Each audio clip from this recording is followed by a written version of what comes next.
All there. right, yeah. How's it, brother? Going well, brother. How are you? Pretty good. Pretty good. Just got out of the ice bath, Aw- so I'm cold. Awesome. Yes. So now you're feeling alive. Exactly, exactly. I hope you don't mind the red lighting. It's after sunset here, so I'm just protecting my melatonin, got my blue blockers on. No, you're good, brother. You're good. So yeah, I saw that you had a grappling tournament yesterday. How did that go? It, pretty easy. I went in pretty like, all right, first tournament in a couple years. We'll see what happens. So I was Uh-huh. like, not trying to put pressure on it, but obviously you want to perform. And then I just went out and killed it. It was amazing. So had a good time. Awesome, awesome. I just saw your pictures on Twitter where this guy was wrapped around your waist. I just thought it was hilarious. Yeah, that's called a buggy choke. It's like it works, it's good, but it's just annoying because you can't really do anything. So you just gotta sit there. So just pick them up, Yeah, sit there, yeah. wait. You just look so frustrated. You were just sitting there like, fuck. Like, can you just like move? I know, and I kind of felt him set it up, and I was like, I don't think he's gonna get. And then he wrapped it up. I was like, come on.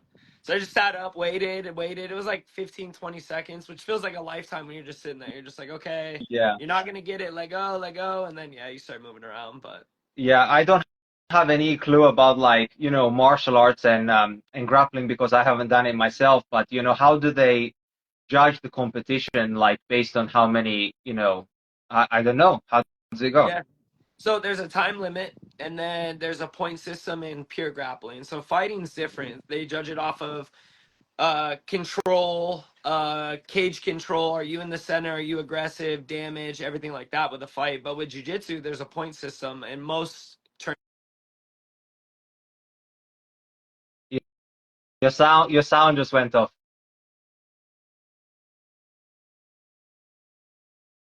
Is it for both of us? I can't hear you. Okay, it's good. Yeah, you're yeah, good. sorry. My I always set a 30-minute timer, so I'm not scrolling all day. So yeah, Oh, I that's can't. good. Amazing. We can talk about that later on. Yep, 100%. But they'll do a point system, so it's like take down 2 points, you pass their legs 2 points, you get their back couple points, and obviously a submission's a win. So I submitted everyone yesterday, 4 wins, Nice. 4 submissions, double gold, had French toast, and then yeah, that Let's was about it. go, brother. Let's go. Yeah, you took a break for a while from fighting, didn't you? And this is why, like, I want to ask you about your like personal journey and how you got into, founding Meraki Yeah, Medicinal in the first place. So before we get into the weeds, I'd like to give the audience like a slight introduction, about who you are and to give a bit of a disclaimer because the stuff that we are about to talk about may be or may not be, like for everyone. yeah, So like this is not like medical or personal advice. This is the disclaimer, and everybody is watching. You're just watching for entertainment and research purposes only. yeah, Okay, yeah. so basically, Vance is the owner of Meraki Medicinal, and he's like a bantam and lightweight champion in the UFC, right? No, not in the UFC yet, not in the UFC, but Okay, professionally in fighting. Yeah. okay, professionally in fighting, and I saw that you took a break for a while. So talk to us like about what happened, during that time, and were you fighting professionally? Am I correct with this, or? Yeah, yeah. So I didn't really take a break per se, but the way fighting works is you get a manager and then they're in contact with ring promoters. So you have a bunch of organizations that hold fights. Yeah, And some are smaller, some are bigger. And then the manager will contact them and then they will find opponents to send you the manager and then both managers of both fighters will agree, "Hey, this will be a fight." They right. go in and fight. So you can already see the bureaucracy or like the 8 different people in between to make a fight happen. So Yeah, fighting just gets very political and it's very business oriented, really fast. It's almost more business than sports, prize fighting. So yeah. I got my face shattered in my pro debut, and that's where I discovered Methylene Blue, and then that's where I started my company, Meraki. And Hmm. from there, though, getting fights has just been tough because as an amateur, I won my world titles.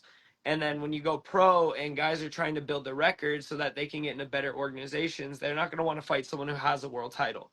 So finding fights is really hard. In the beginning of your pro career, it's always like this for most people. Right. And then once you start leveling up and you can get to the bigger promotions, they have bigger names, and the fights come easier. But right now, I'm still in that period where it's tough. So I was supposed to fight October 11th, and we had a confirmed opponent, and then he just texts like it was 2 weeks ago, hey, he's not fighting. He doesn't want to fight. He's having personal reasons, whatever. Yeah. And then we had another replacement. He texts, hey, I think Vance is too big. And the guy's 2 inches taller than me, so that was hilarious. We're fighting the same weight. You're 2 inches taller than me. I don't know how I'm too big, but anyways, so you Yeah, kind but of like, see doesn't like, it go by weight class though? yeah, exactly. So we're the, yeah. So So how are it's you too just big? Like too big is like how would you call it? It's a perspective.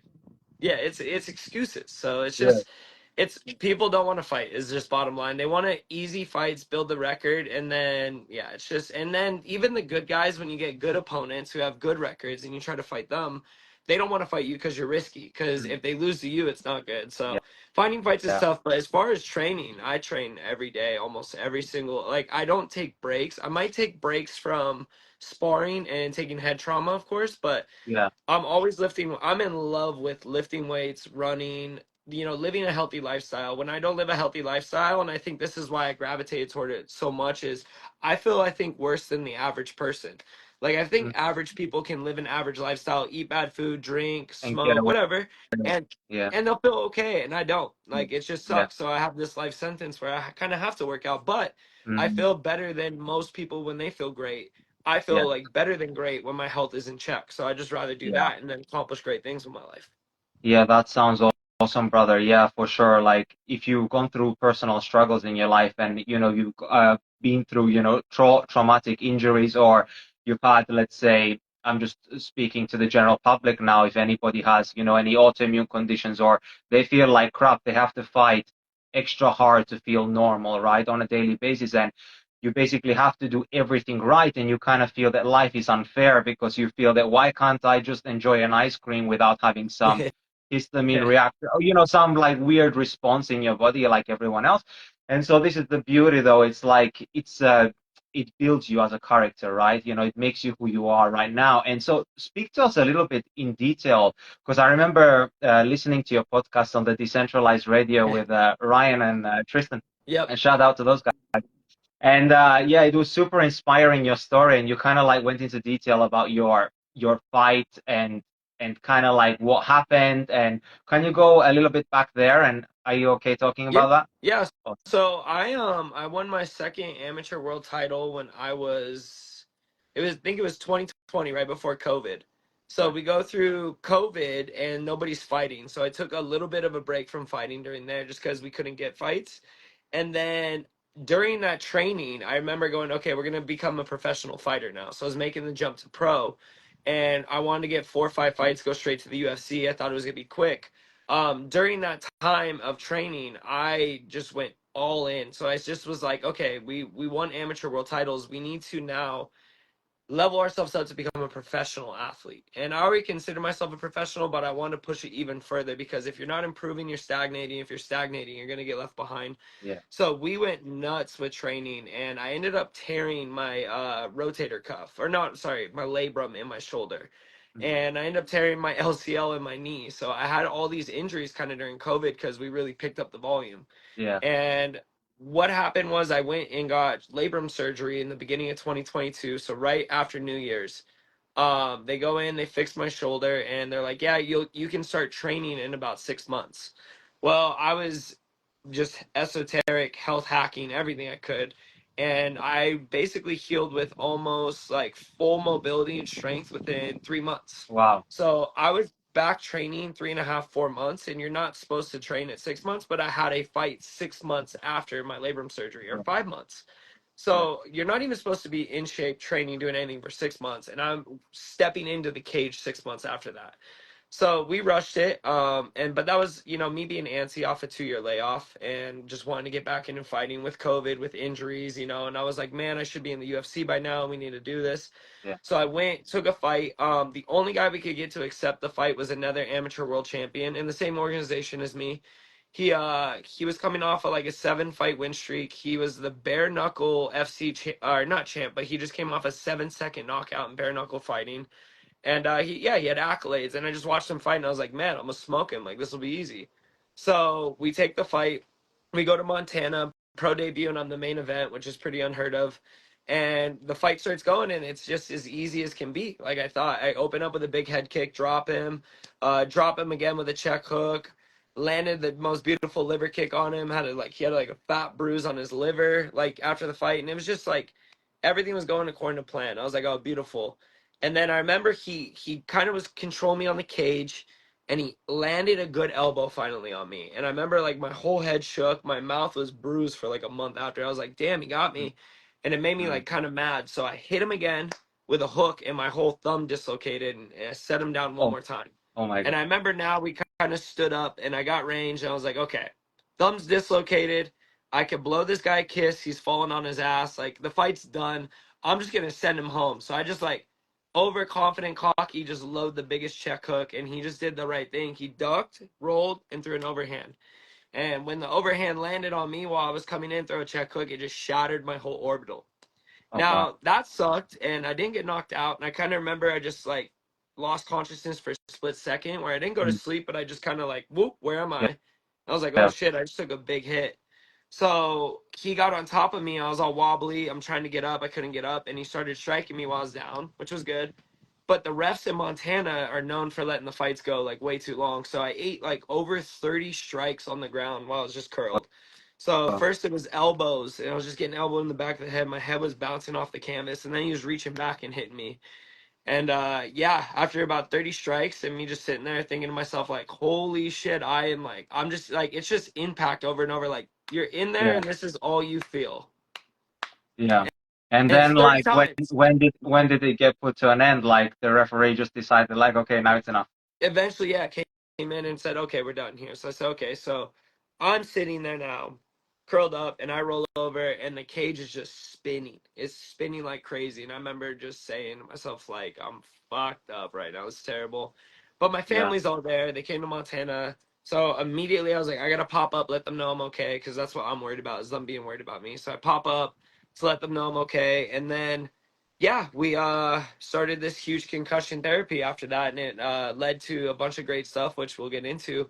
But the Amazing. craziest part I found out is the guy was on steroids too. Oh, So it's like, really? Oh yeah, yeah. So they don't test in the organization or not all of them. So Montana was a smaller org; they didn't test. But when he came to fight in Vegas, he fought like 6 months after we fought, and he yeah. popped for steroids. Now, if he would have tested 5 months after we fought, my loss would have been overturned. Mhm. But it was 6 months, so he got a 2 year, Mm. 3 year ban, whatever it is, and then I'm left with a shattered face, a O on my record, a loss on my record, and a new company though. So it was a blessing. It's a it was a blessing in disguise, and what an inspirational story. Like seriously, I mean, I'm so glad that you're here today after all that. I mean, this is just what it is. It's the sport of fighting, right? There is like you win some, you lose some, and you're gonna eat some for sure. But that's just what it is, right? And the beautiful thing is that you found like Meraki Medicinal. So tell us a little bit about what is actually methylene blue, because many people just ask me like,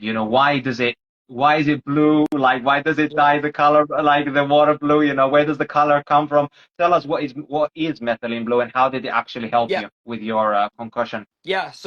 So when I was spinning, I was looking for all these hacks, biohacks and stuff to heal the concussion. Had concussions before, had a good protocol, and when I had all my notes together, I wanted to concise them, not only for me but for other people. So if they had a concussion, I could send it off to them.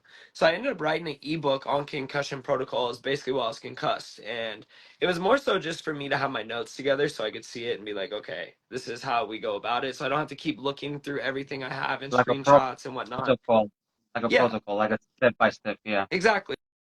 And so we started the protocol and I sent it off to a bunch of friends to see like if they would read it and how they felt about it. One of my friends told me to look into methylene blue. A lot of biohackers are doing it. It's new. So I did the research, found out about methylene blue. And what it is it was a textile dye back in the 1800s. So they man, I need to remember the plant. They pulled it from an actual flower that was blue, but they synthesized it so much that now it's just a chemical compound. So originally it Wow, was I didn't even synthesized. know about the flower Yeah, part. That's it's cool. not Blue Lotus. Yeah, exactly. It's cool of course, when anything comes from nature, it's like obviously you love it, but no, it's 100% synthetic. I gotta Yeah. call a spade a spade. I like Which being is natural. inspired by nature. Inspired. Correct. Yeah, correct. So, it was used by textile dye people. They were making like deep blue canvases and jeans with it and whatnot. And then scientists were looking for ways to stain cells, in experiments and surgery. and they were using different compounds. They came across this one textile dye compound, put it on cells, and they went, whoa, it's interacting with cells that have malaria and it's killing malaria. And they discovered that methylene blue inhibits malaria, the parasitic infection. So they started to use methylene blue in a wide array of scientific studies to see what it could do. And so it became our go-to anti-malaria medication in the early 1920s. But then psychiatric wards were using it for their patients because they were finding it was helping people who were manic depressive, bipolar, schizophrenic. And you got to think in the 1920s, we didn't have as much of a mental health crisis as we do now. Yeah. So there's not as many people back then, but it's curing them, it's helping them, it's really like changing the tides.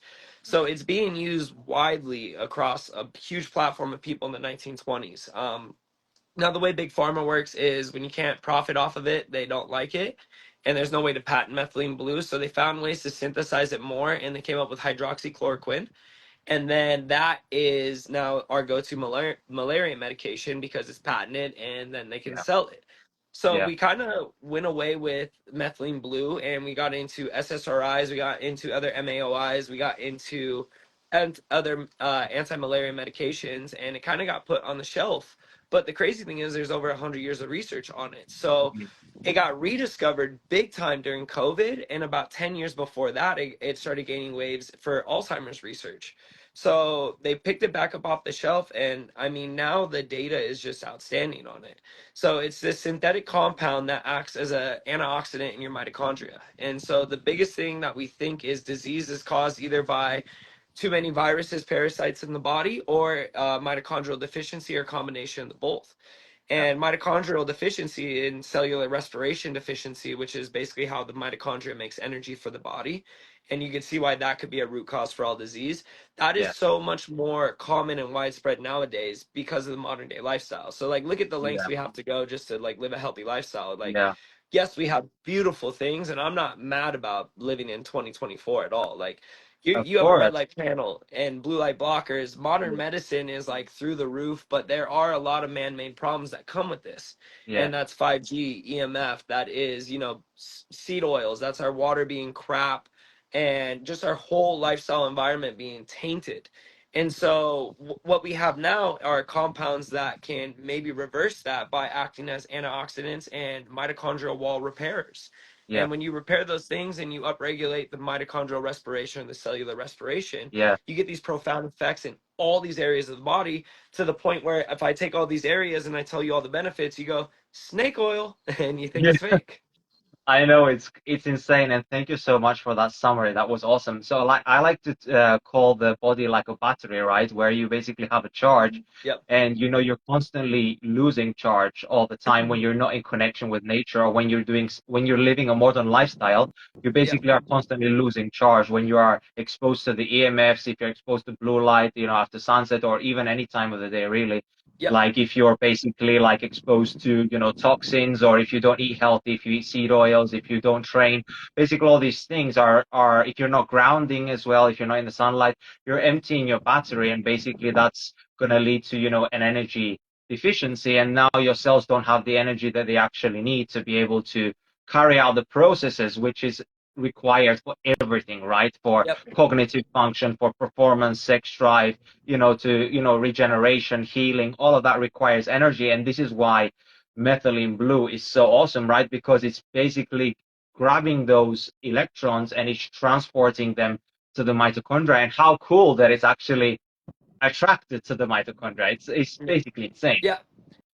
No, the process of it getting in there is insane. The process of how it interacts with everything is insane.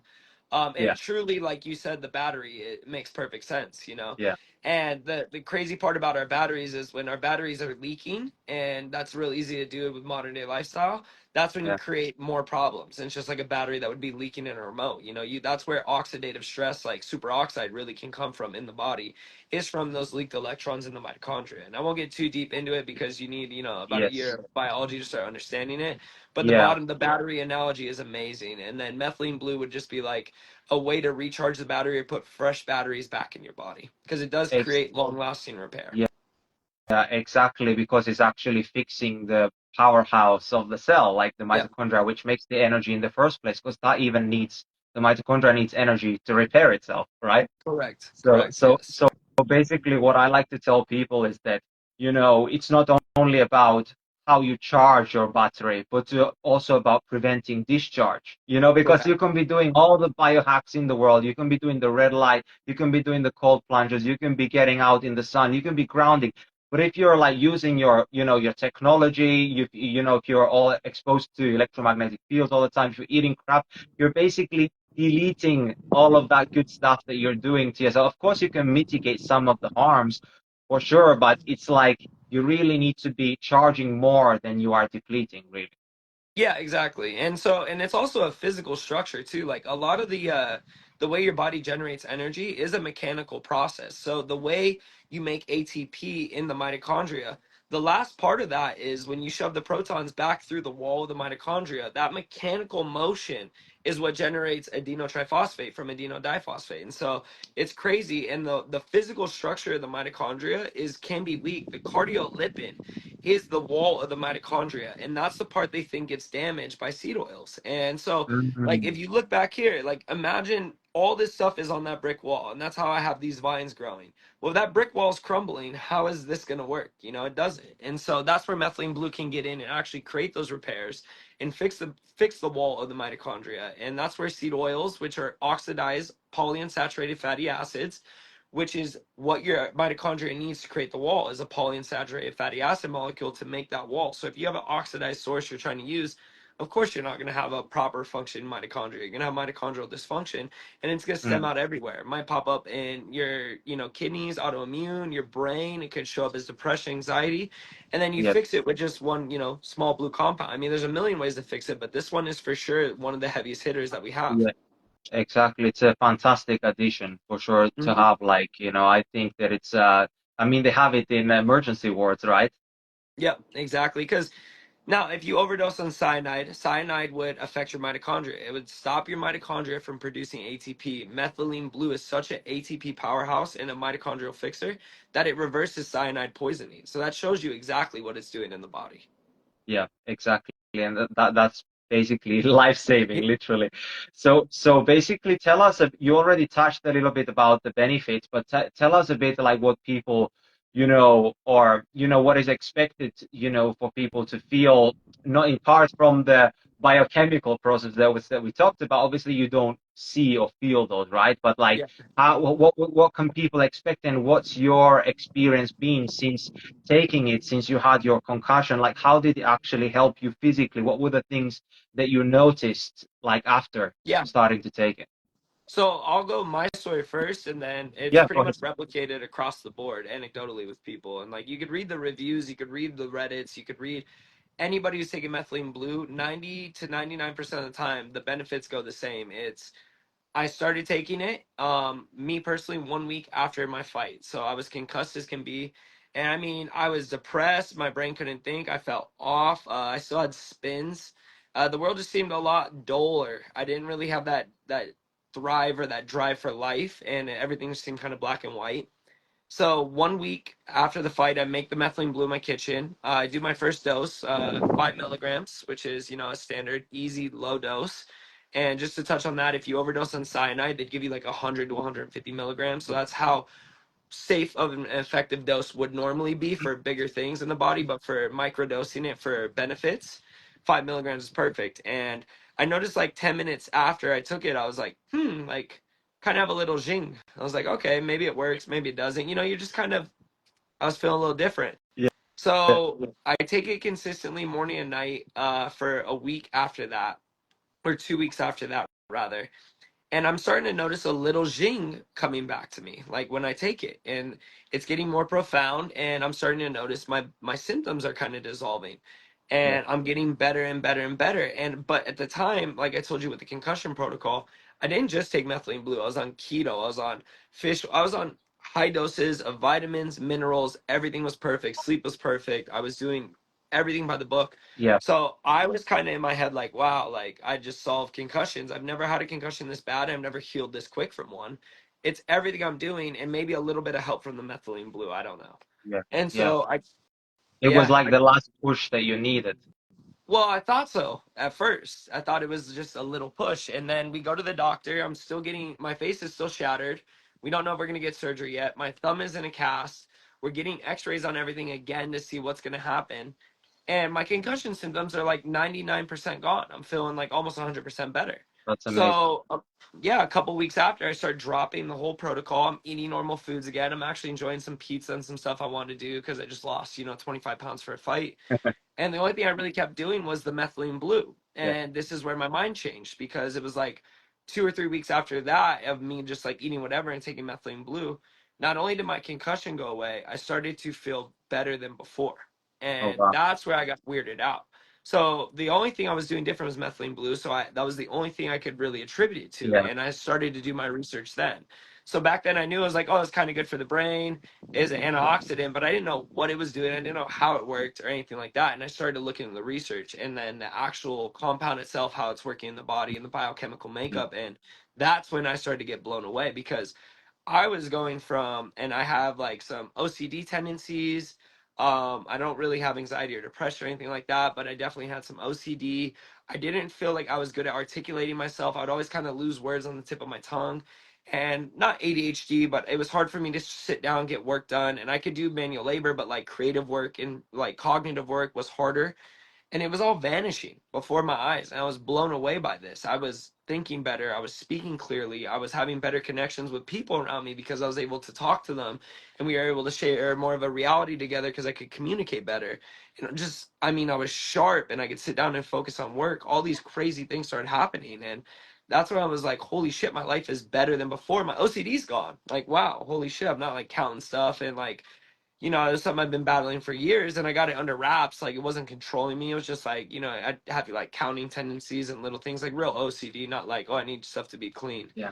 And it was just vanished. I had like zero power, zero like thought in my head, and I was blown away. And I remember I was posting back at the time about like me taking this blue stuff, and I wanted to start a supplement company for, my fighting career and everything to have some backdoor stuff. And I was working full time in construction while I was fighting, and it was hard on my body, and I wanted to find easier ways to make money. And Yeah. eventually I was like, why don't I sell this? Like, it was hard for me to source. I had to do all this stuff to like get it here. I had to put it together and do calculations. Why don't I just make a tincture for people to buy? So Mm. that was the start of Meraki. I literally made it into a tincture, told people about my story, and it blew up overnight. And it was amazing. That's incredible.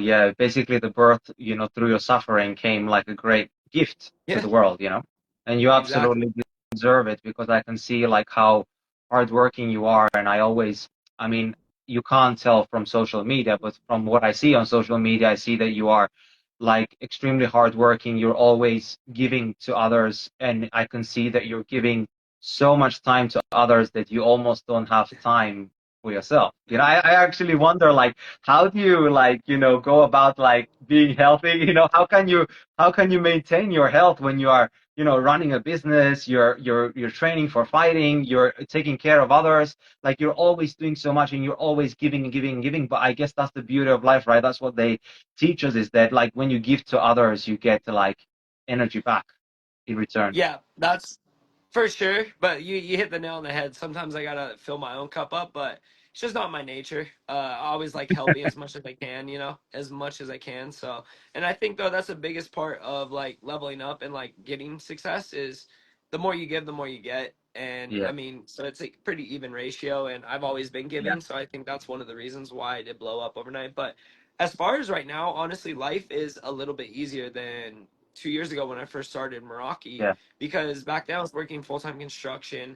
I was getting ready for fights. So the craziest time in my life was before my last fight I had over a year ago. I was working 6 to 8 hour days. I'd wake up, work on Meraki, go work 6 to 8 hour days, and then I'd come home, handle Meraki more, handle fulfillment. Orders were blowing up.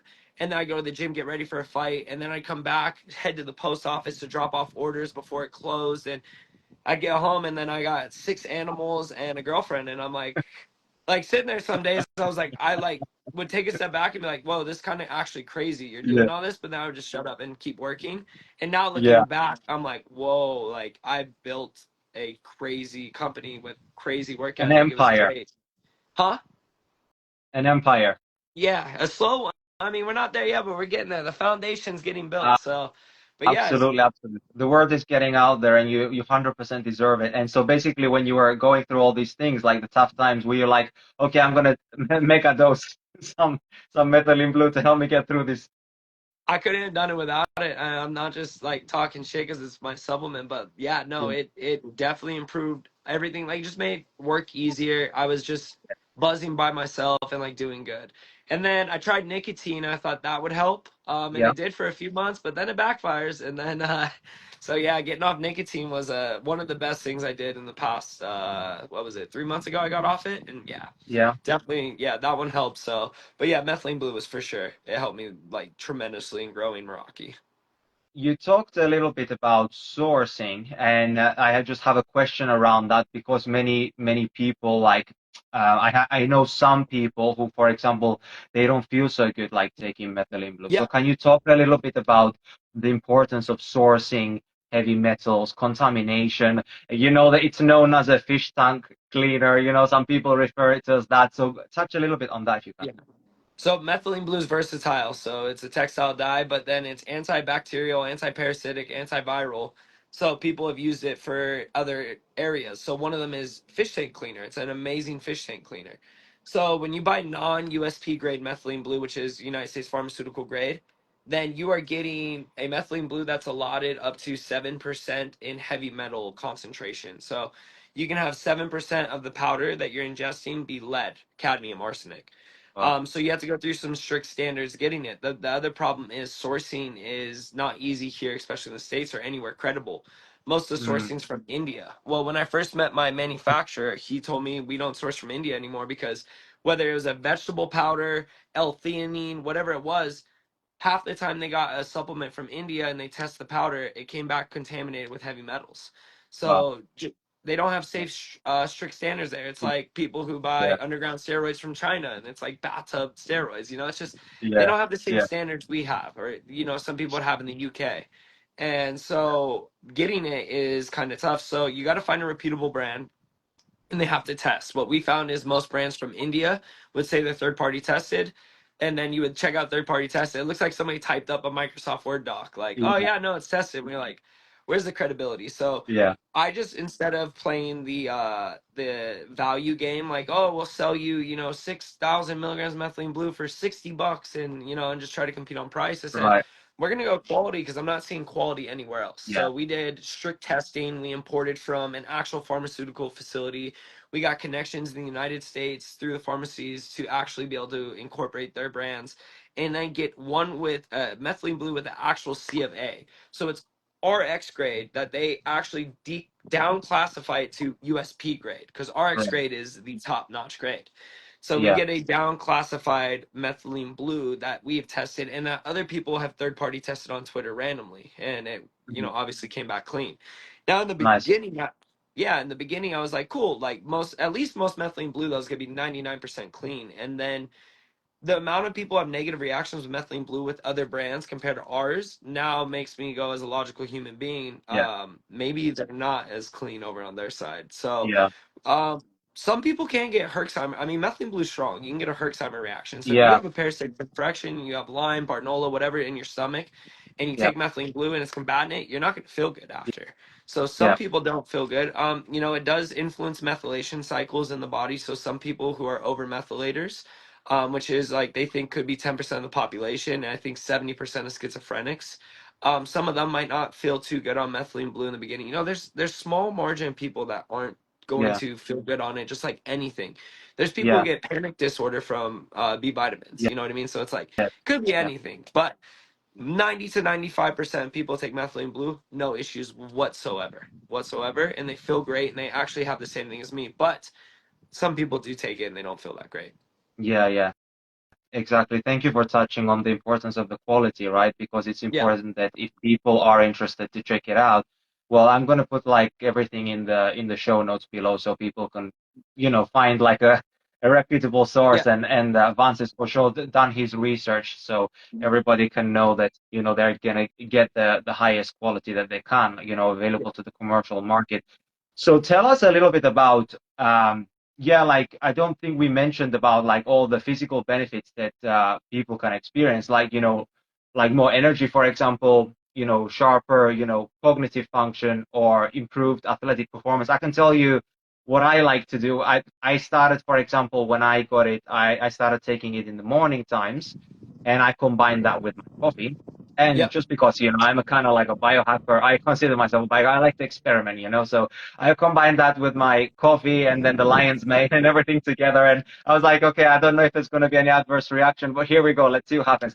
And so, yeah, it was pretty good. I felt like, cognitively sharp, and I felt really creative and focused and ready for the day.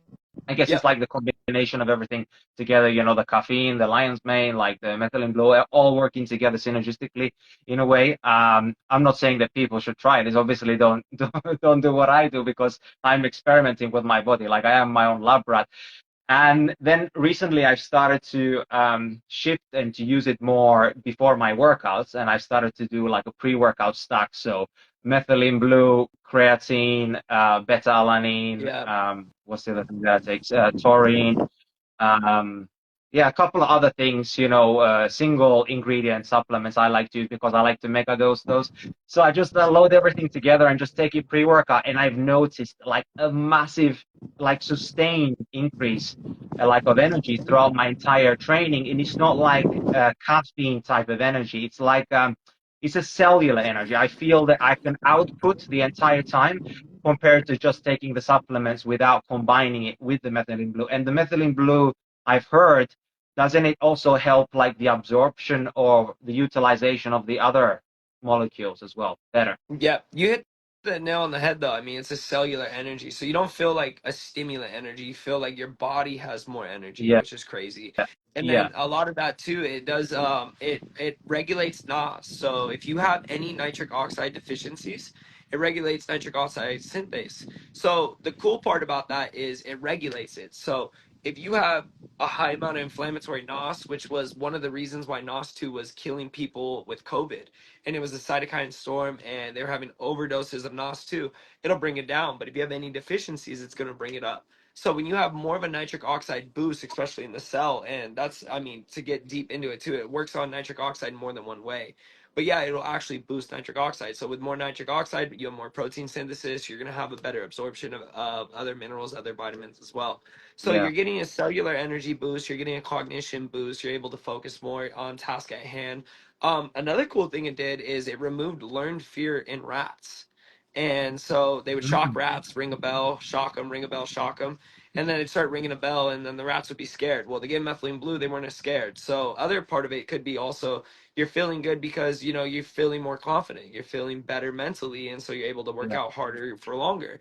Because working out, I mean, when I look at a assault bike and I know I'm about to do 6 rounds of Tabata sprints on it, I'm fucking scared. I'm not scared, but I know what's coming. The Yeah, bell yeah, is rung. I'm about to get shocked.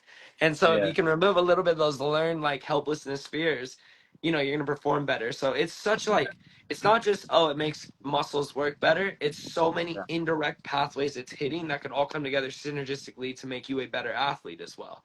Not just a better Amazing. athlete, but better human. So it's Amazing. Yeah. interacting with So it makes you realize, like, yeah, when you're an athlete, that it's so much of a mental game, right? Because 50% of the battle is in your head, or more, one could say, because even someone who doesn't ever train, if they yeah. have an incredible mindset, they can basically beat anybody out. Yeah, Or they exactly. can't, to an extent, of course, Yeah. because it's got a lot to do with like power, mobility, endurance, skill development, and all of this Yeah. stuff. But So it you're makes not you gonna think. get all everything you just said, the power, the skill, the endurance, the ability without the mental in the first place. Yeah, So yeah, it's yeah. You long have to term. like build it in. You have to build that drive. You have to build that discipline, that consistency. You need to make a plan. You need to execute. There's no point like telling yourself that you're going to do all these things, like a lot of people do, and then they don't take action, because action, like, well, one thing that I tell all my clients is don't think, just do. Like Just when we're do. training, yeah, just do. Like, don't tell me like, yeah, I get it that it hurts. I get it, that it's hard.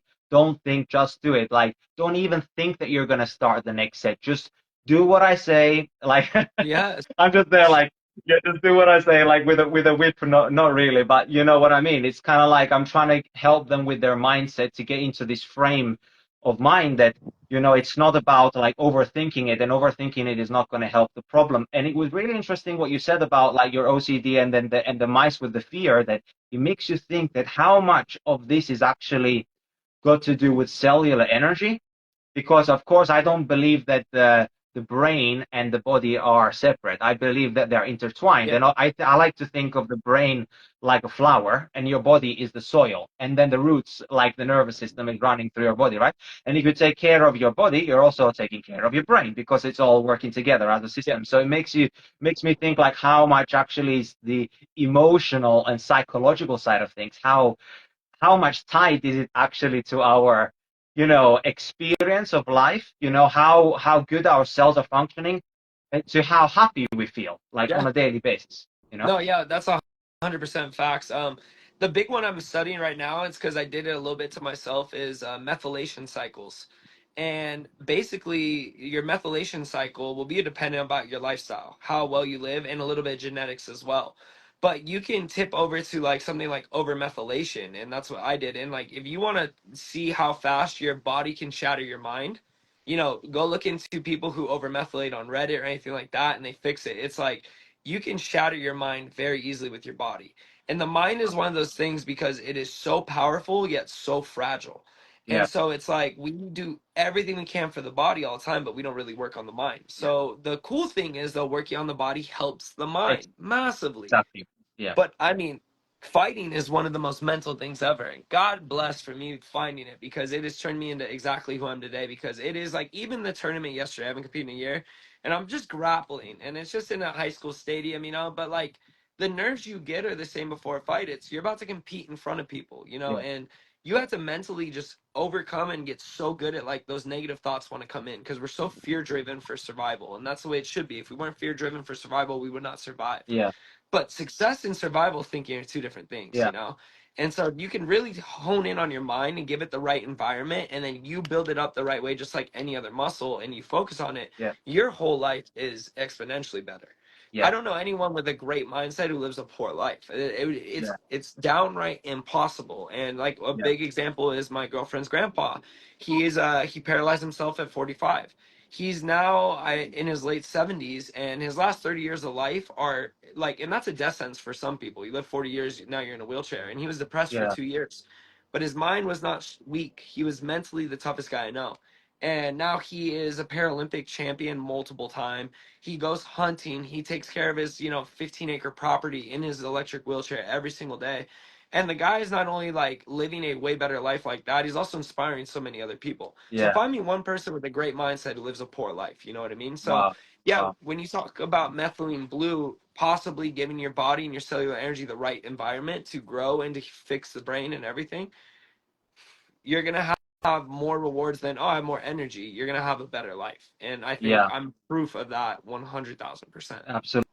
Absolutely, yeah. When you have more energy, you have more energy to do the things that you love and enjoy, right? And especially when you put action towards the right direction, because you can also waste the energy, right? Yeah. When you feel better, if you are this kind of individual who didn't have such good lifestyle habits before, and all of a sudden now you have more cellular energy and you go back to those old habits, you can fall back into this dangerous loop where you are just now like doom scrolling, you're not doing anything useful with your life, you're always, complaining, because now you have more energy to do that. But when you were struggling and you were not well, you were wishing that you were better to be able to do all the things that other people Yep. do, right? So it's all about like it's a learning process, right? If you don't learn from your suffering, you have to keep experiencing the suffering, unfortunately, until you learn your lesson so that you can overcome it. And then you are going to help so many other people in your life, because, just helping yourself, it helps other people because you can be a better version of yourself, right? Yep, exactly, exactly, exactly. And I mean, when you get to the end and you're like looking back, and you look at every little speed bump you hit and threw a fit, and every time you fell down, you threw a fit, and you just like let it shatter you. Or even in the beginning, if you're going to look forward and see like, is there going to be speed bumps, and you kind of just zoom out, you can see like, oh, we're meant to hit roadblocks, we're meant to hit challenges, we're meant to overcome them. But the biggest thing is that the outside stress can affect the internal. And so how do you not let the external affect the internal, as you build the internal to be stronger than the external? And one of the best ways to do that is hitting those bumps in the road. nobody great is ever not like you could almost argue the greatest in the world at what they do just hit more speed bumps than other people, Yeah. and that's why they're great. Yeah, and faster and earlier in life. Yeah, I just Exactly. find that like also, yeah, myself, I've been through like many struggles over the years, like personal struggles, and it's, I'm only like 28 years old, and I feel like I'm pretty, I don't want to like make myself look like I'm something, but I feel like I'm pretty wise for my age, Yeah. compared to other people my age, for example. Yeah, I'd agree. And that's the thing too, is when I look at it and I'm like, man, like I'm so blessed of getting into like all this health stuff and like just have a knack for it. And I'm like, well, it's not really, it wasn't random. I just didn't get lucky. Like I had serious issues growing up. Like Yeah, I was definitely a standard American kid, which means Chef Boyardee cereals, BS, and from that like developed like some weird stuff like OCD. And then the yeah, 8 years or 7 years I dealt with IBS was crazy too because they mm, couldn't figure it out. And then it took me figuring it out myself, not just listening to a doctor, not getting part of my colon removed like they want to do surgery, not taking the yeah. pharmaceuticals they wanted me on, me studying it, researching it, figuring it out, living a healthier lifestyle, and then putting that into remission for me to go, oh, this is on me, not on them. I can do this. I can tackle this. Let's just go ahead and do that. And once like I got into that kind of frame, you start spiraling down into health, and then you realize how rigged the system is, Yeah. how important your health is, and also like how capable the body is of healing and feeling good. It's wild. I want to ask you an important question. So basically, you are very open-minded, as everyone can tell.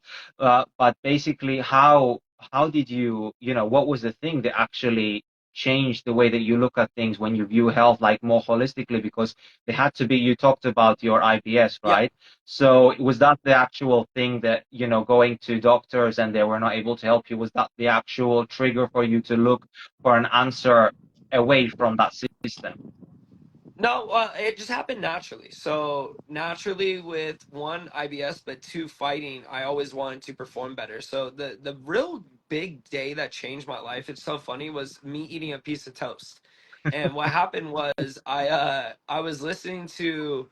I was watching Conor McGregor's nutritionist talk about weight cutting. And back then when we cut weight, we're talking 9, 10 years ago, you just I probably ate like 1,200 calories a day and had no Yeah, carbs, and I thought that's how you lose weight. All right, and so yeah, I lose weight. I go and try to fight, couldn't perform, it sucked, and it was just yeah, like hell.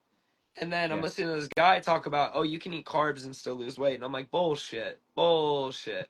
So I go and I have a piece of toast, before training, and like I'm wired, and I go and I train. I have a piece of toast after training, and then had some carbs for dinner, and I weighed myself the next day, and I didn't gain weight, and I was like, okay, what the hell's going on here? And then you start learning about calories. Then you start learning about macronutrients, Yeah. So mine was performance related. So when I got into that and I was like striving for the best performance and feeling good while cutting weight, I realized when I cut weight, my IBS wasn't there. And then when I was done cutting weight and I was eating like a jackass after a fight and I was drinking so much coffee, my IBS would come back. And I would get these.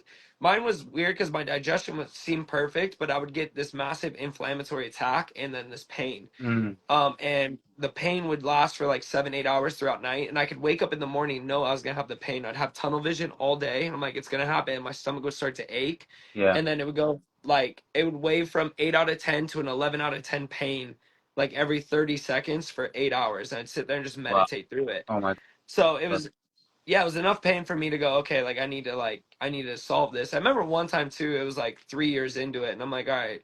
The only thing I figured out was a warm blanket and throwing up made me feel better. And then I was sitting there and I was like, man, if I get off this couch, I would never commit suicide, but I was like, I fucking would probably stab myself to not deal with this again. You know what I mean? Like, I don't want to live a Mm, life like this. So it was yeah, powerful enough for me to have thoughts like that. So it was powerful enough for me to want to change. And then I got to the yeah. point where I was like, well, if I eat good year round, I'm going to improve my fighting ability, which is all I care about. And my IBS is going away. So why don't we do that? So that's what I did. And they just slowly became less frequent. They slowly stopped happening. And then I actually boiled down like what would happen and what would work, and it did boil down to histamine. And if I can control my histamine, then I don't get these stomach attacks Yeah. anymore. And then that led me into methylation. So yeah, Hmm. I needed a big push like that to do that. But yeah, it all Hmm. came from me eating a piece of toast one day and being like, holy cow, I can eat carbs during a weight cut. That's awesome. Yeah, we need to call this IG live. Toast saved my life. Toast it. Honestly, I might have to write that book, Toast Saved My Life. So Yeah, funny. that's awesome. Oh my God, thank you for sharing that. Yeah, that's super inspiring. And yeah, you went through the pain and the struggle, and now you're here because of all of that, right? So Yeah, you're sharing the wisdom and the knowledge with the world, and you are a perfect role model for that right now. You're leading the life that you create, you talk, right? So you're yeah, not just saying it, but you're actually living it. Like many people actually just talk, but they're not. There are like many doctors, for example, they tell you to eat less and move more, but they're like, severely obese or overweight. Like you can't yeah. take, a person seriously unless they actually look like they are vibrant and in vitality. So, for example, right now, if you eat something that's not, let's say, appropriate for your gut, is it gonna flare up again, or is it like more in remission now? Remission. So I mean, it's hard for me to like. I always tell myself I'm gonna eat reverse diet for a week and bulk and do all these things, and Uh-huh. I never do. I like the food I eat. I feel great, and like Yeah, when I eat bad food, I just don't feel good after. It's like chocolate, I break out a little bit. It's like all right, it's like so yeah, I no, yeah. it's not worth it for me. But no, I would like those times. It would be an exorbitant amount of caffeine, a lot of stress, Yeah.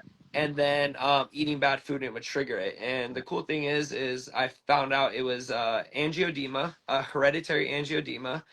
And the way we found it out was my dad had an angioedema attack when they switched his blood pressure medicine, and we figured out on accident one time I took an antihistamine and my stomach pain went away. And I said, Mm, "What the hell is this?" So they were histamine attacks.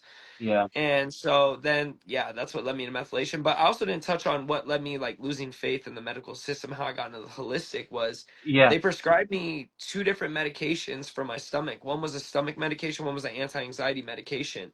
And I took them both one night, and the doctors prescribed me this. I told them what I was taking, what the other doctor gave me, for my stomach, and told the one doctor who was giving me the stomach stuff what the other doctor gave me for anxiety. And I stayed up all night after I took them, and like the shadows on the walls were jumping at me. I was like Oh going my schizophrenic. God, I was that's like, crazy. yeah, like every 30 seconds I felt like I was dropping like this, like what the Oh hell. my God, So I that's Googled yeah, it and I was like, okay, what's going on with these medications? And they both have severe interactions with each other. And I was like, these guys don't care about my stomach. They're not trying to help me, and like yeah, so they got three surgeries out of me they just did colonoscopy and two endoscopies on me to see my stomach and paid all this money and it was for nothing. And I figured out, I just like your body heals. And then so the cool part about that was once I realized like the body's capable of healing and I started actually like diving into performance and you get through this loop where you look so into biohacking, you're doing all this crazy stuff and you're looking at all these supplements and minerals and it all leads you back to replicating what our natural life. And that's why like you have red light panels off, you're shutting off blue light. It's all just getting back to how we used to live 1,000 years ago. It's when the body yeah, was thriving. So yeah, you go through this big cycle, and then I see this guy Solbra blurred his face and he's tanning his nuts outside. And I'm like, what the hell is this guy on? And he's just living a natural life, but he's thriving. And I'm like, yeah, yeah, like okay, like you could thrive like that. So yeah, I decided though not to go full like crazy with it, like as yeah, far as like wanting to be natural and like and that's the biggest gripe I get with Methylene Blue. It's not natural. And realize like, okay, I can live a majority natural life and then use hard hitting supplements also to go to the next level. Because my goal is yeah. not to be a natural caveman health. My goal is to be a fucking superhero. I'm trying to be like Thor. Exactly. You know Yeah, what I mean? and So why that's why how I gotta not? get there. Yeah, Yeah. why not? Like, if you can take something which doesn't come like with so many like or even any like, side effects, it all depends on the individual and the dosage, right? Like if of Correct. course if you take like a couple of bottles, like then you need to be maybe like a little bit careful, right? Of course. Yeah. So that's the thing. Like people need to be like very mindful when they are doing these things. And I like to say that when people tell me like, why do you take supplements when you can eat like, all the organs and all the things, to get your vitamins and your minerals?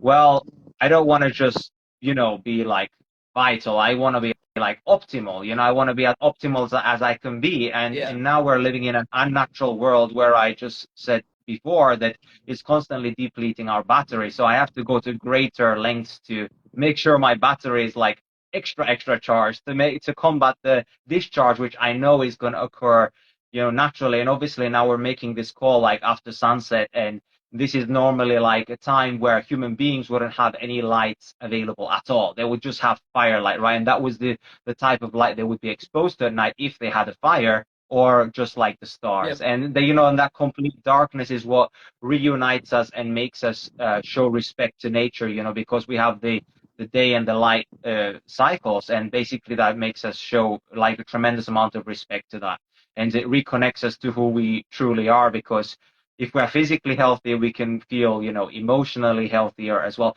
Let's go into the external Yeah. application of methylene blue. So I would like to touch a little bit upon that. You have like this methylene blue infused tallow balm at Meraki Medicinal. So tell us a little bit about what methylene blue does externally. Yeah, so I was just doing I was looking for Twitter posts, I think. I was like, I need to post more research on methylene blue, and I was just researching it. And I just came across a topical post for methylene blue, a study, but it wasn't just like any study. It was like improved wound healing, improved collagen production, increased NFR2 anti-aging genes and longevity genes, and combated sunburn and oxidative stress. I was like, what the hell? And I remember I was wanting to buy tallow for myself because Van Man's tallow balm was too expensive for me. I was like, I can't buy this right now. I'm trying to start a business. So I was gonna buy my own tallow balm, and I remember just like I was walking down the hallway, and I was like, methylene blue tallow, like let's do this. And a week later, we had them in jars, and we were getting ready to sell them. Yeah, That's incredible. methylene blue. Since yeah, thank you. It's a great thing because it's such a powerful antioxidant that it acts topically as well, the same way it does in the mitochondria on the skin. And the other thing is it's antiviral, antibacterial. So another application that fighters need to use for is it just deletes a staph infection. And I know this personally because I had a staph infection in my armpit that blew up so bad.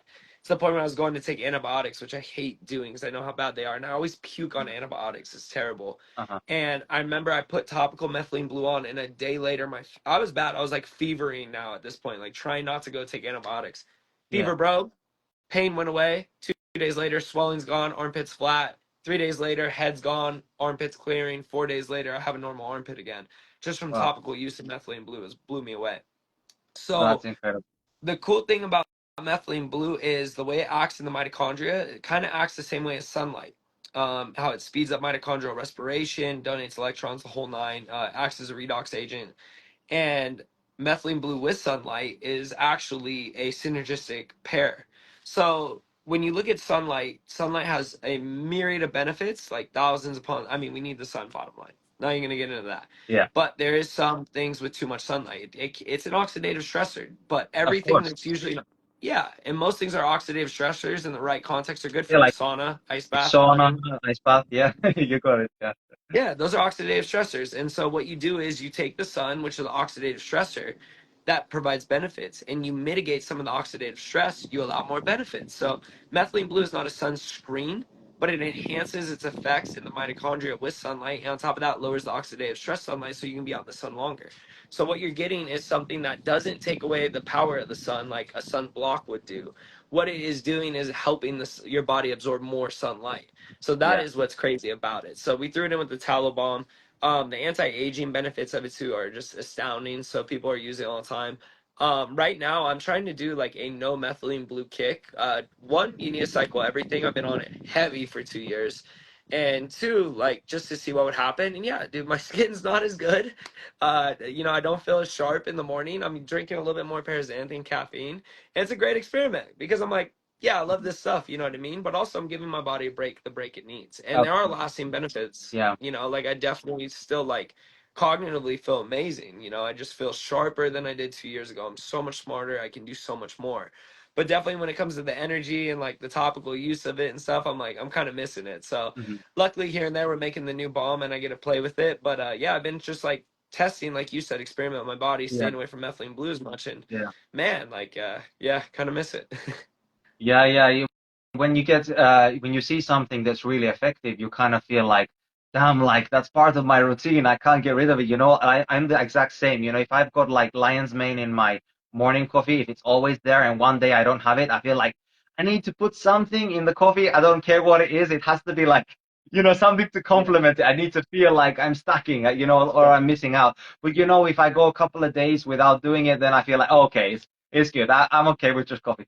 Yeah, yeah. It's like anything, any stimulant, anything like that, you take it away for a little bit. And a lot of it's psychosomatic, but the other part of it is too, and that's why I wanted to test it long term and see is that, yeah, your body is used to it too. The good thing is, or the thing you have to be cognitive of that I like to be, or conscious of that I like to be, is I don't use things as crutches. I use them as tools. And a lot of people develop crutches. That was nicotine for me. It became a crutch, not a tool anymore. So we had to cut it out. Caffeine became a crutch, not a tool anymore. So we cut it out. Yeah. And then just finding other things that work. And that's why I'm on this big paraxanthine kick, the caffeine metabolite. And man, I love it. It is like, it's better than caffeine. I don't crave it. But when I use it, it's like an actual tool and it's just Yeah. more dopaminergic. It's anti anxiety, not anxiety provoking like caffeine. And oh man, I'm on a big paraxanthine kick right now. Yeah, I've heard about that. Like, it sounds really awesome. I would like to try some of that stuff out. Yeah, like Yeah. I can tell you a little bit about an anecdotal like testimony from Tina because she actually got burnt like while we were cooking one night with like, the butter kind of jumped from the pan and it landed on her arm and it made like a giant like bubble with the water inside. And basically, we applied the methylene blue balm like straight away after, like a big amount. And then the next day, it was like the bubble was totally gone and it was just totally flat. And we were like, what the hell? Like, where is the wound? You know? Yep. Hmm. Yeah, so it's crazy. Like, it really does work. It Yeah, does. actually, one thing I wanted to like ask you was like, why use tallow? Why not use like anything else? Obviously, this is I mean, I know the answer, but I just want you to elaborate. Like, why would you use tallow over like some seed oil, for example? Yeah, the fatty acid profile on tallow is just a lot better. Doesn't oxidize as quick as seed oils too, which you don't want to oxidant on the skin. Your skin's going to absorb. And also, I just prefer animal products myself. And the actual consistency of it, like it actually absorbs into my skin better, I feel, and Yeah, it lasts longer. And so, yeah, and I've never put a seed oil on my skin and took away a burn. But the funny story about your story is the same thing when I was making it. I burned my hand on the tallow itself, took the Meraki Moo, put it on, and the next day I had no blister anymore or anything. I was like, well, that's cool because now I know this works. Like awesome. I was so excited. I was like, there's my proof of concept I was looking for.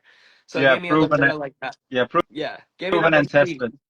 Yes, exactly. So that's why I prefer tallow. My girl was like, we gotta do a shea butter one. We gotta do a shea butter one. And we were going to at one point and we just decided against it.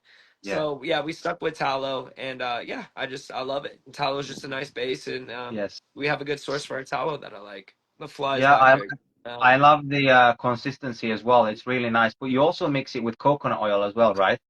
Correct. So the new bomb, and I'll kind of tell you about it, and we're gonna spoil a little bit. So we have coconut oil in there, and it's a little SPF, and it applies well. I did olive oil at first, and it made me break out. And coconut oil is supposed to be comedogenic, but so many people use it on their face and it doesn't clog their pores. It could be the methylene blue, it could be the tallow, but that is the biggest friction point we have. So I decided to make a nighttime face balm, basically. And it's an all over balm, but it's more of a nighttime balm. You don't want to use it too much in the sun. It doesn't have the same SPF and it has some ingredients that you don't want around maybe sunlight. Right. So you could use it in the sun. I have, and like it still works the same, but particularly use at night. And it's the repair balm we're dropping this week, and Nice. it has no coconut oil in it, so it's pure tallow. Has a little bit more methylene blue, which is hard to do, so because it will stain, some white clothes. So we reduced it more and more because I was staining all my white shirts just from putting it on. I don't want to ruin Yeah. people's clothes. Yeah. So if you want a little bit more methylene blue, you can always add it in. But there's a lot of methylene blue in there, and then we mixed in black seed oil, C60, taurine, Oh, niacinamide, pine C60. pollen. Nice. Let's go. Yep, exactly. So and then green coffee bean extract for the caffeine. So it is the gonna be the hardest hitting. I'm not even released the formula. It's the first time I said it out loud. So it's the hardest hitting repair like tallow balm there is on the Yeah. market. There will be no Yeah. competition for it. And it Incredible. is I'm blown away to release it. So I'm doing small batches and we're going to then mass produce it later on, add tweaks, and we're just minimal fragrance and keeping it clean and Nice. just the results are insane. So the niacinamide can even skin complexion. The C60 is just as powerful as the antioxidant, possibly as methylene blue with less research. Black seed oil on the skin and the hair. I mean, we're talking 1,000 years of research there. Cleopatra used it, so come on now, Yeah. we're good Let's get there. into that actually after this. Let's get into black Yeah, seed oil after. we will, yeah. And then the other ingredient, everything about it is just like one of the best things. The pine pollen too. Everyone's ripping on or loving pine pollen for what they're taking, for it and noticing their anecdotal benefits. The gripe with pine pollen is not enough research on it. Well, all the research on pine pollen shows when you put it on the skin, it helps heal the skin. So I was like, okay, cool. There's a ton of research on pine pollen in the skin. Let's do that. So That's what we're doing there. But yeah, the black seed oil. And that's, you know, the full circle. And the way the reason I wanted to do black seed oil was I'm a natural guy. I love nature. And like I was like, man, I have my whole company is a methylene blue company. It's synthetic. And when you talk, what is like, we're gonna start a company, what do you want to start with? You want to start with the heaviest hitters there are, right? Well, for Of me, course, you there's want to no like make create an impact. correct. Methylene blue is the heaviest hitter there was. So I was like, how the hell do I match this kind of impact? And I was thinking, I Look, go, well, what's the most Vance, medicinal? Vance, Vance, let me interrupt you. Isn't Yeah, it a seed oil? Isn't it a correct. seed oil? Shouldn't we be avoiding it? Yeah, exactly. It's a seed oil, 100%. Not only is it seed oil, it's the most medicinal compound on the planet that is natural. So seed oils are not really great to ingest, but the argument with seed oil goes beyond just seed oils. It's how you extract it. Now, a cold pressed seed oil that you extract that's organic is going to be a lot different than Crisco or canola Exactly. oil. Because what they do is when they extract that, they bleach it, deodorize it, they add hexane. You get 4-HNE as a byproduct, which is carcinogenic. You get hexane as a byproduct, which is carcinogenic. You get acrolein, which is carcinogenic. Those are all extreme things known to cause cancer. It's high heat, so you disrupt the fatty acid molecule. Now it's an oxidant. So you're shoving in an oxidated polyunsaturated fatty acid in your body with additives that are carcinogenic. You know what I mean? So seed oil by itself, maybe not good because you need a good ratio of omega 3s and most people don't get it. So why are you consuming 47 sunflower seeds worth of oil in one drop, you know, and you're doing 2 tablespoons of that when you're not eating enough omega 3s to offset it? So it's just seed oils. That's where the debate comes into if they're good or not. Now you take a seed oil though with a polyunsaturated fatty acid content that's cold pressed, which is the black seed oil. It's organic, but it has a compound in it called thymoquinone, and this is what makes black seed oil medicinal.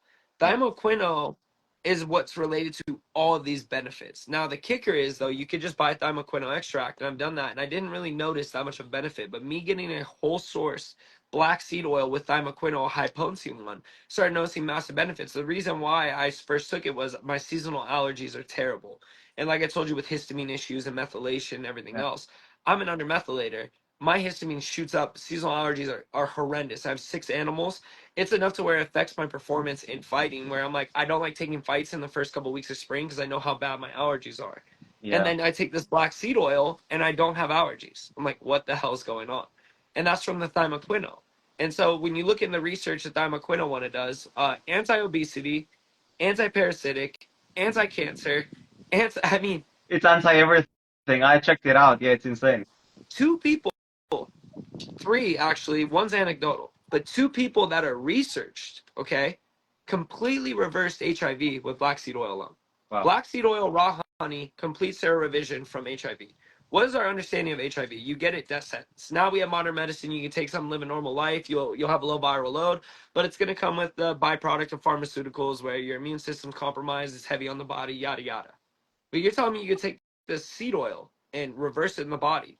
Not only that, if you mix it with the medications, the serorevision is even higher. So you have like 50 people they did a study on showing complete serorevision, but 2 people who did it with just black seed oil. So that's how powerful this oil is. Okay. Now you Wow. look at the anti-tumor, anti-cancer. That's crazy. I mean, we're already talking enough shit right now for a red dot to pop up, my head get sniped off. So I got to keep it under wraps. But it is the most medicinal compound on the planet that is natural. So yeah, of course, when I was like, what's the next thing I need to add to Meraki's lineup? Black seed oil was the only choice. Yeah. Yeah, I remember reading about black seed oil a really long time ago because Tina used to have like an autoimmune condition, which we managed to completely overcome, which is incredible. And basically, like she was suffering so much, and I was reading about black seed oil, and I thought like, okay, this is the thing. I need to find it. Yeah, I was like looking everywhere in all the health stores and online, and I couldn't find like something, that I could trust. So, yeah, thank you yeah. for bringing like such a high quality product to the market No, and making sure that it is like cold pressed, organic. And this is one thing which I really love about your brand and yourself in general, because you are so much behind the brand, right? You are so embedded in the brand yeah, that you are putting your life and soul into it. Like that's what Meraki means, yeah, right? Like to live life with soul, to live life with purpose and joy. And so you are literally making sure that, the products are representing you, like, an yeah. aspect of yourself. It's like an extension of yourself. So everybody who is purchasing your products, they know that they are getting the highest quality things because you are the highest quality. right? Yep, exactly. And that's it means a lot that you say that because that's truthful, and that's why that word meant like so much to me and why we used it, which was awesome. And yeah, it's funny because every product I've used is like I usually use it, it changes my life, and I go, okay, this is a great way to change other people's lives, you know. And Yeah, I wouldn't sell something I don't believe in, and like the sourcing you talk about too. And I mean, man, that's a whole nother conversation. But I learned how dirty manufacturers are, and you know they'll blatantly tell you when you're going to give them money, hey, we could add this on your label for label claims. Well, we'll add a drop so you could throw it on your label, or we can, you know, lie a little bit here and there, or we can call this non-natural preservative natural, and get away with it. And you just see how dirty it is. And that's another thing too that I hate and something I love to bring light to is how shady supplement companies are. And like I exactly. after seeing it, I don't buy as many subs, you know, and then biohacking Mhm. I've slowed down on because I'm like, I don't know Yeah, who the hell to trust. It's so yeah, hard. So when you yeah, find a good brand, you stick with them, you know what I mean? And exactly. some of them, I mean, of course, they're really, really expensive ones. Most of the time, they're a little bit better. Like I think I like Symbiotica, and they're very expensive. Yeah, They're a little overpriced, but what you get is that peace of mind. But yeah, there are expensive brands that aren't safe. Still, they're branding, they're marketing yeah, too. So, yeah, that's the exactly. bad side of this. But Oh, yeah. oh yeah, well, this is like exactly why I really appreciate your brand because I remember when we received like the methylene blue tallow balm. I mean, from the methylene blue itself, I couldn't necessarily, say from the bottle like, is it gonna be like good or not before I tried. But of course, it was great. And but then like with the cream, you actually write the ingredients, and I was like, okay, what else does it have in here? And I started reading the ingredients, and they were all just natural Mhm. ingredients, most of them organic and I thought like this is awesome. Like this is what you want to be putting on your skin. You don't want to be putting on your skin something that because our skin is one of the largest organs of our body, right? And so it absorbs Yes. everything. We tend to think of the skin as a separate part of us, when in reality, if you think about the hole here and the hole below, it's connected. So the lining it just continues from the inside to the Yeah. outside. It's basically like your stomach on the outside of your body, right? It's just a bit more tougher, so it doesn't allow things to penetrate it so easy, but things do get absorbed extremely well. So it's very important that what we put on our body would be something that we would be able to eat. Yep, exactly, 100%. And yeah, and that's the goal too, you know. You don't need ditriphosphohexane methyl, you know, discorbic acid that they derive from black mold to throw on your body. You know, the fact they throw preservatives in this crap is wild. And the blessing is methylene blue will make Tallow Balm last for months on months on months because of how antimicrobial it is. You know, it is basically preserving everything in there. So it's amazing. And yeah, I love it.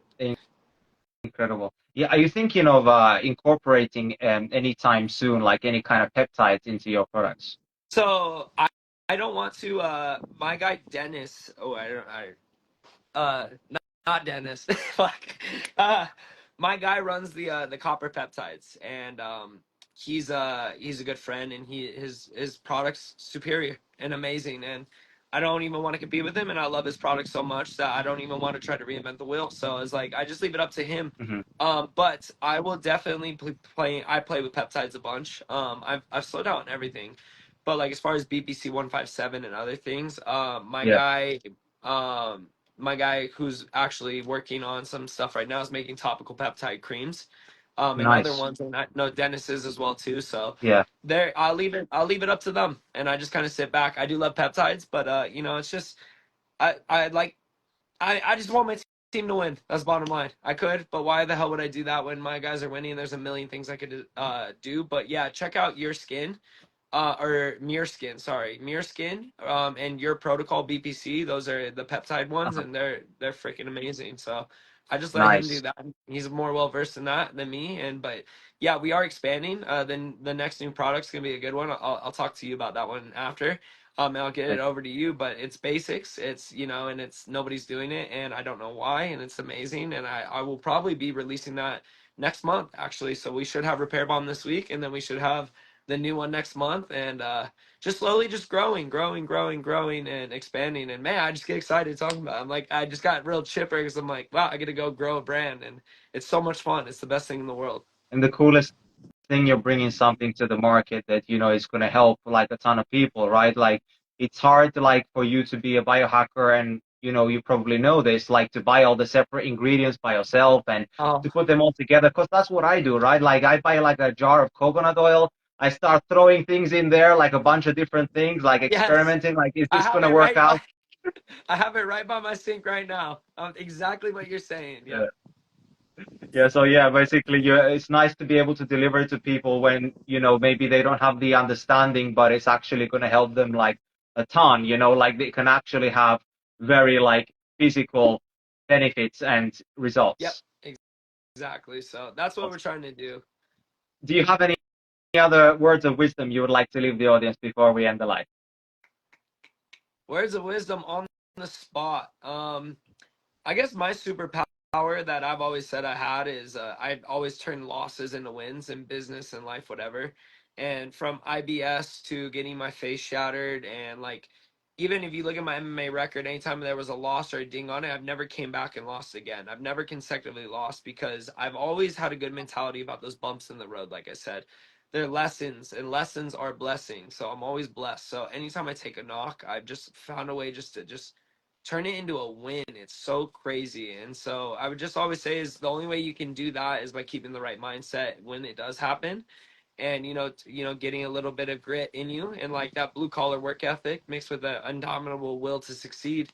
And then every loss turns into a win. And then, if you can treat them like that and be grateful for those losses, and grateful for everything in this life and like truly call on like maybe your higher self, if you want to call it that or whatever, you are going to 10x your life massively. So just stop looking at negatives as negatives and start trying to figure out how they're positives because they all are. Everything's happening to you or for you, not to you. So yeah, Yeah, that's that basically it. that's all. That's awesome. Thank you for sharing that, brother. Like that was like such valuable information. This entire life has been very like informative, and I'll be posting this entire live like on my Instagram, and I'm also going to be posting it to my YouTube channel. So for anybody who just joined now or missed it, they are going to be able to rewatch it later on. And I'm going to make sure that I'm going to leave your information as well in the description, and also I'm going to drop a discount code in there as well for everybody to check out Meraki Medicinal. So thanks for Sweet. so much for your time, Vance, and let's do it again sometime. We will. I'm glad we got on this one. Sorry for the delays too. I hate that. I hate delaying. So Well, I love it like how you're so well like committed, you're so disciplined, you're so organized, and you don't want to let anybody down, and I really respect that. appreciate that, brother. Big time. Thank you. I appreciate you, man.